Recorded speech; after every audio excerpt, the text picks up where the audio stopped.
They say, just want it badly enough and it will come.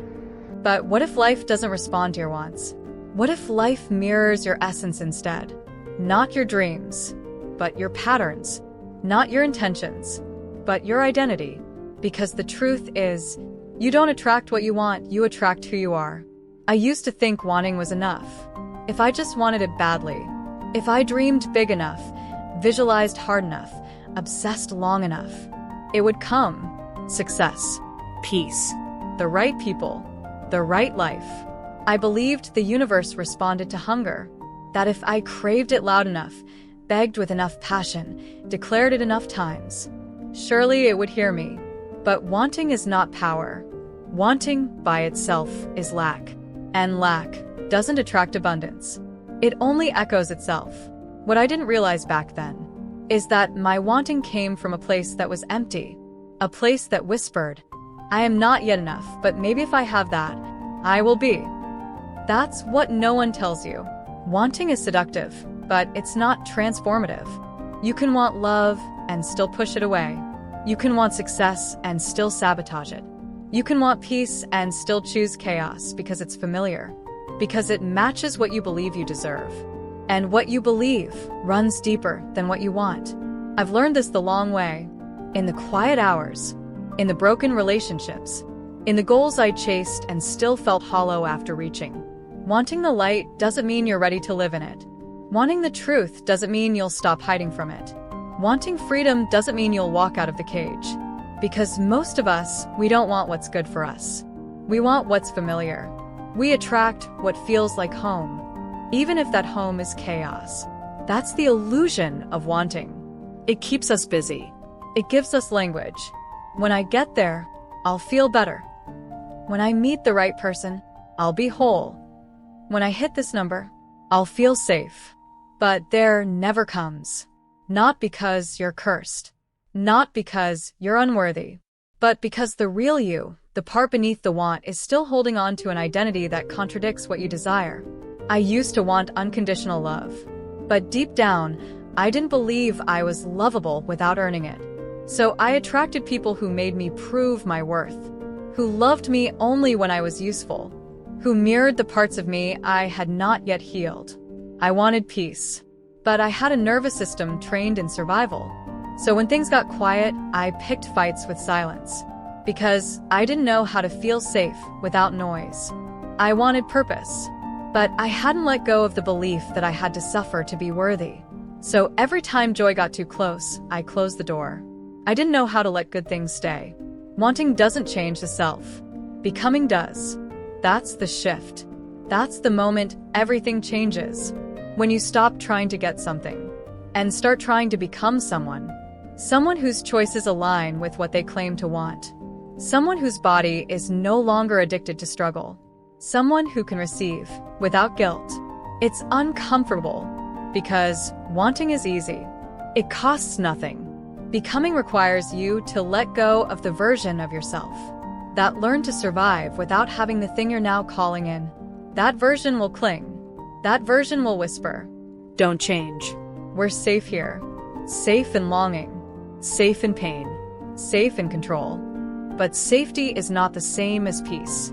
And control is not the same as freedom. There's a quiet honesty that comes when you ask yourself, why do I really want this? Is it because I believe I'm incomplete without it? Is it because I'm chasing validation?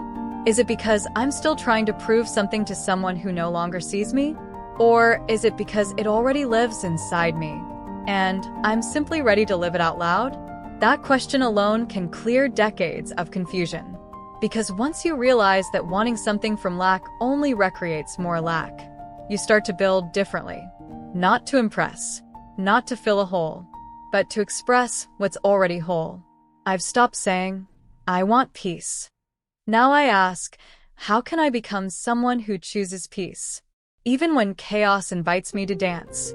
I've stopped saying, I want love. Now I ask, how can I become someone who welcomes love without chasing, proving, or shrinking?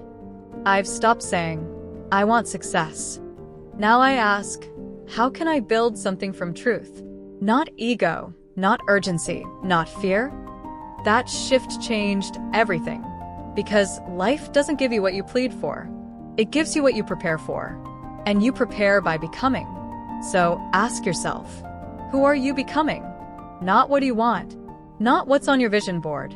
Not what's in your journal. But who are you? When no one's watching. When the doors are closed.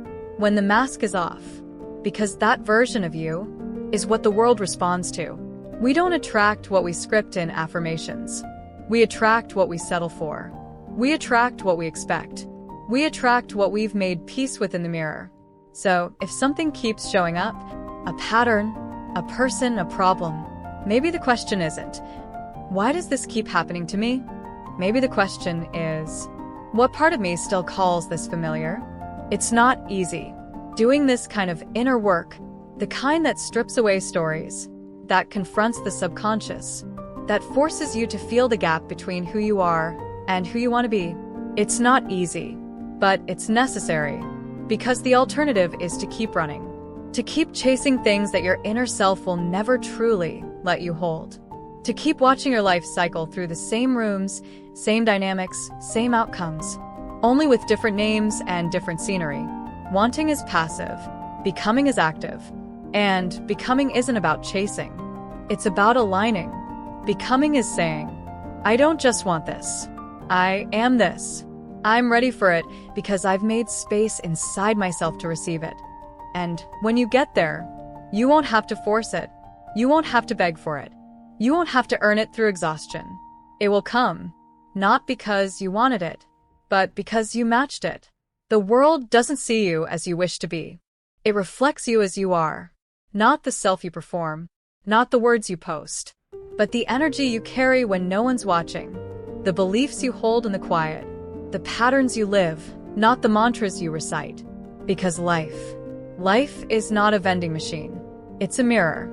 And every relationship, every situation, every repeated storm is a reflection, a messenger, a message. And the question it asks is not, what do you want? It's, who are you being?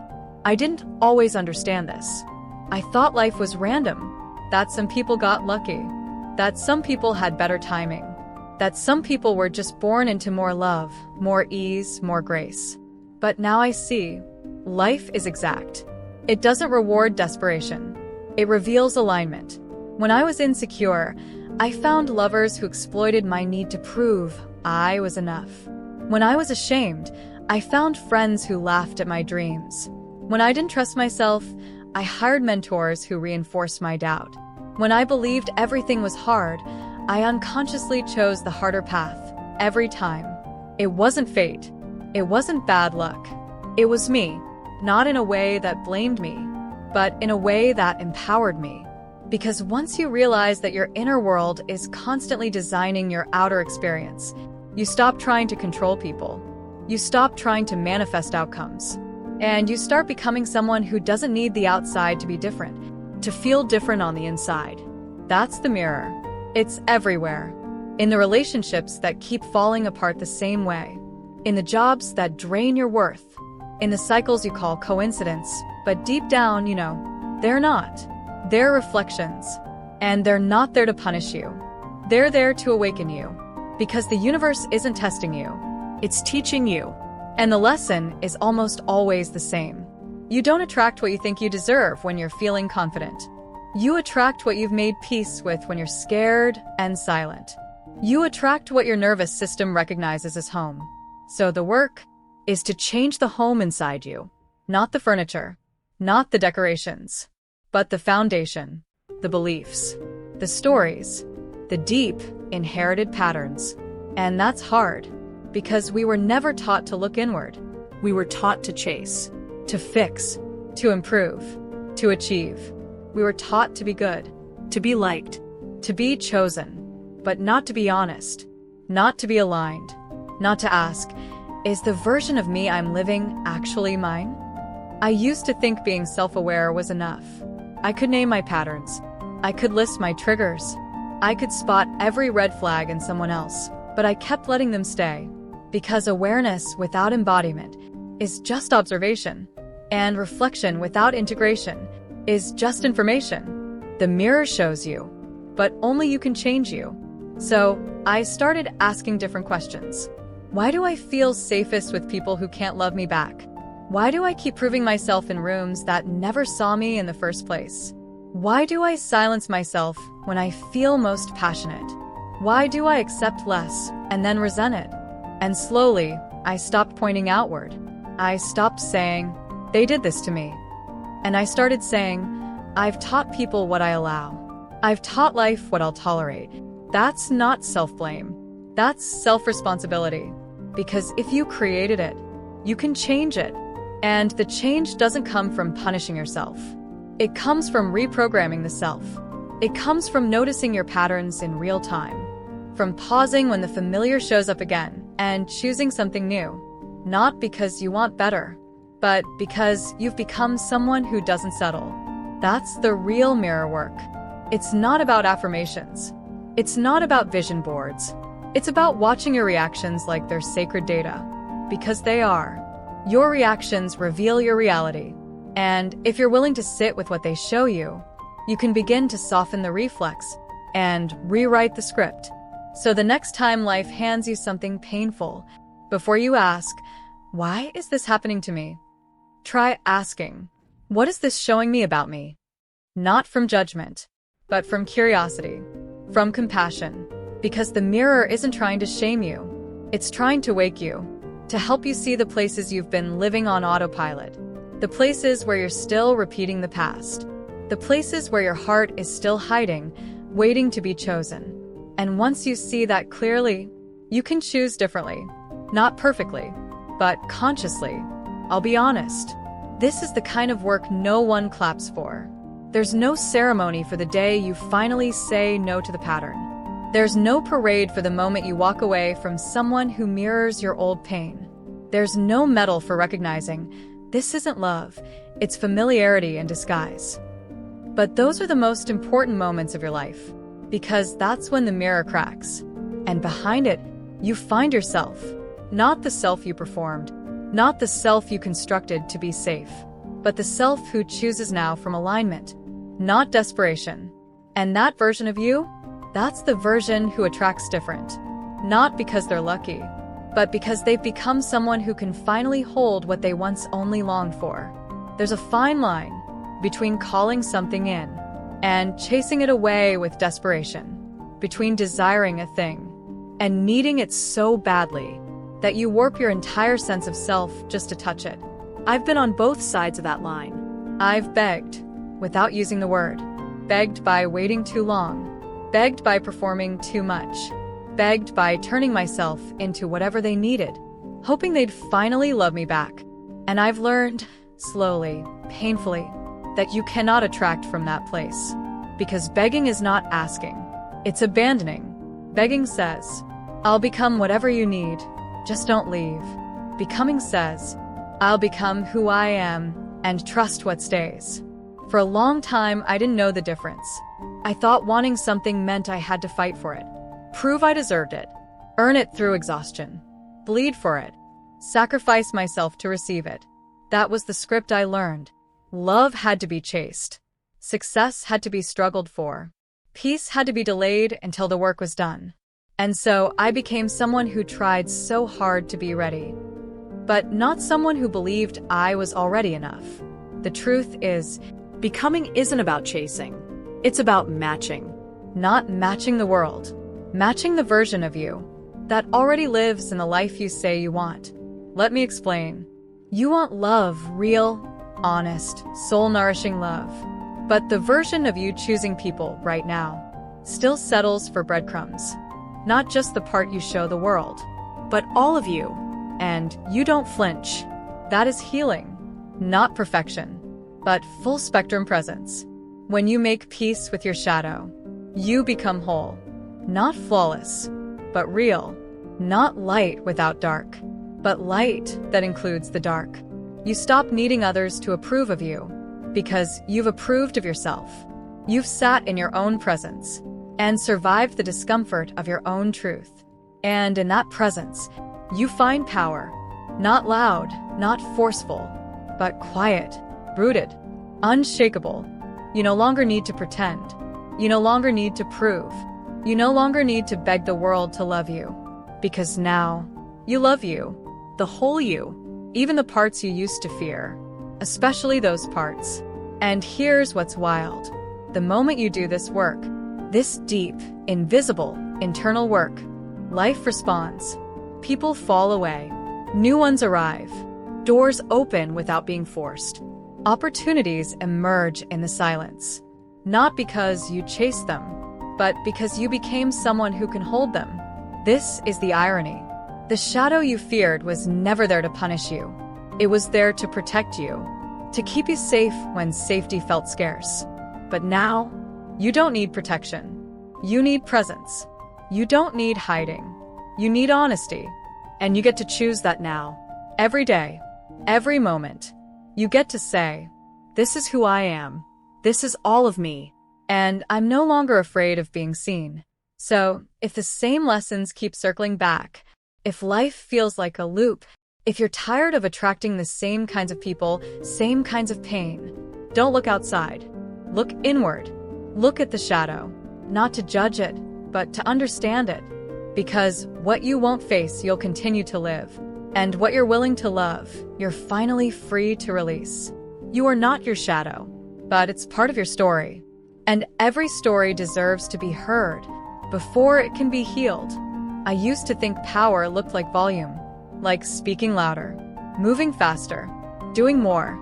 I thought alignment meant always knowing what to do, what to say, how to act, without doubt, without hesitation. But now I know, true alignment is quiet.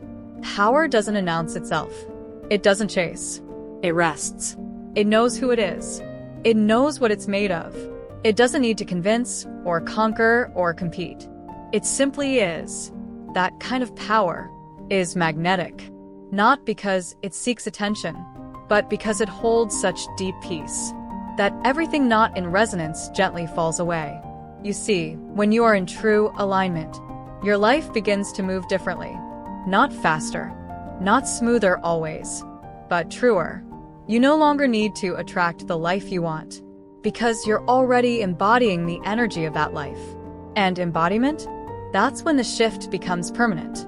Not because you've figured it all out, not because the pain is gone, but because now you make decisions from the truth of who you are, not the fear of who you were.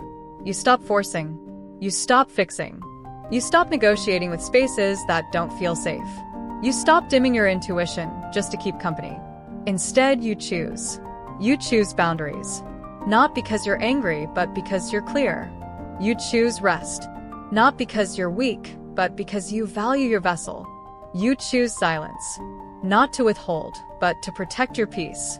You no longer need chaos to feel alive. You no longer need suffering to feel worthy. You no longer need to earn what already belongs to you.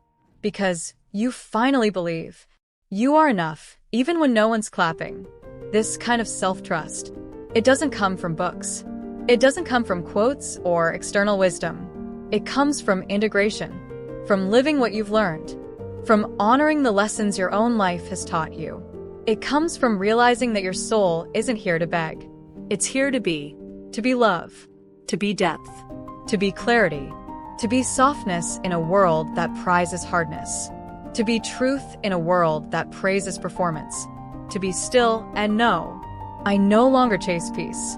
I practice it in the way I speak, in the way I breathe, in the way I don't over-explain anymore. I no longer ask for love. I live in love, starting with the way I speak to myself when no one is listening. I no longer hustle for alignment. I return to it. Every morning, every decision, every time something feels heavy, I ask, does this resonate with who I am becoming? And if the answer is no, I walk away, not because I'm cold, but because I'm rooted. That's power. The power to let go without bitterness, to pause without guilt, to trust without evidence. That's what real alignment creates. Not a perfect life, but a deeply honest one. You stop asking, when will it come? And you start living like it's already here. Not as a trick, not as some manifestation hack, but as a way of honoring the truth. that you were never chasing the thing. You were chasing the feeling you thought the thing would give you. And now, you give that feeling to yourself. That's the real miracle. Not that you finally got the love, the job, the clarity, but that you became someone who doesn't abandon themselves for it. Alignment isn't a destination. It's a way of being. It's a home inside yourself. It doesn't mean you never get triggered. It means you don't become the trigger. It doesn't mean you never fall. It means you rise without shame. It means your mistakes don't define you anymore. They refine you. Because now you walk with presence, with softness, with sovereignty. You no longer need to push. You no longer beg. You no longer perform. You simply are. And that is enough to draw everything meant for you. Without force, without fear, without fiction. Because here's the final truth. You don't attract what you want. You attract who you are. So, be someone worth coming home to. Be someone who honors the quiet. Be someone who keeps promises to themselves. Be someone who no longer needs noise to feel real. And then just wait. Watch how life reorganizes itself around you. Watch how it whispers, "Thank you for coming back to yourself. We've been waiting."